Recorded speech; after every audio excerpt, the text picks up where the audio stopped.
शंकर भगवान के नाम के आगे ईश्वर लगा हुआ है।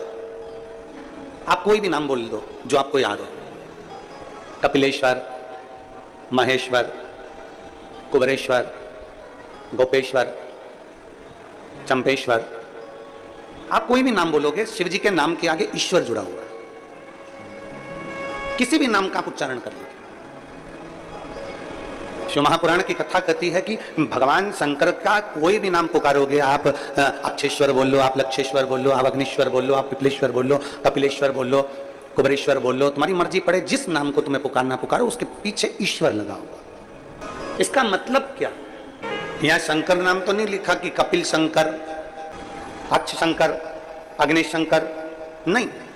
यहां भगवान शिव के पृथ्वी पर मृत्यु लोक में जितने भी मंदिर होंगे, उस पे जो नाम लिखा होगा आप उसे पढ़ेंगे कपिलेश्वर, अग्निश्वर, अक्षेश्वर, तारकेश्वर, आप जितने भी पढ़ेंगे, महाकालेश्वर, ओंकारेश्वर, केदारेश्वर, भीमाशंकरेश्वर, जितने भी भीमेश्वर, जितने नाम आप पढ़ेंगे उसमें आपको ईश्वर शब्द मिलेगा ही। सोमेश्वर, त्र्यंबकेश्वर, ऐसा कोई शिव का नाम नहीं जिसमें ईश्वर शब्द नहीं जुड़ा। क्यों? किस लिए? वो ईश्वर शब्द का संबोधन किस लिए? क्यों? राम जी के नाम के आगे कोई ईश्वर शब्द नहीं लिखा, भगवान श्री राम। भगवान कृष्ण के आगे कोई ईश्वर शब्द नहीं लिखा, भगवान श्री कृष्ण। भगवान नारायण के नाम के आगे ईश्वर शब्द नहीं, भगवान श्री नारायण। भगवान श्री हरि। केवल एक शिव ऐसे हैं जिनके नाम के पीछे ईश्वर शब्द जुड़ा हुआ है। कुंदेश्वर, अक्षेश्वर, अग्निश्वर, पिपलेश्वर, केदारेश्वर, महाकालेश्वर, ऐसे ओंकारेश्वर, कुबरेश्वर, ईश्वर शब्द जुड़ा हुआ। ईश्वर शब्द से मतलब क्या?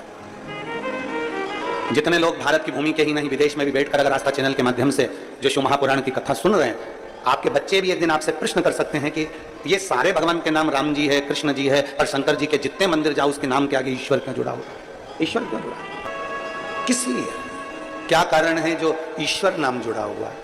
तो कहा शिव महापुराण की कथा कहती है, गर्ग संहिता कहती है, और भगवान शंकर की स्कंद पुराण सुंदर काशी खंड में वर्णन करती है कि भगवान शिव को विश्वेश्वर कहा गया, कुंदेश्वर कहा गया, अक्षेश्वर, लक्षेश्वर कहा गया। ईश्वर शब्द से मतलब यह होता है कि भगवान शंकर के शिवलिंग के पास जब कोई मनुष्य पहुंचता है, वो अपने मुख से कुछ कह पाए ना कह पाए, और जैसे ही शंकर के शिवलिंग के करीब में पहुंचा या शंकर के शिवलिंग के सामने से भी निकल गया, तो भी शंकर उसके हृदय की बात समझ जाते हैं और उसका भंडार भर देते हैं।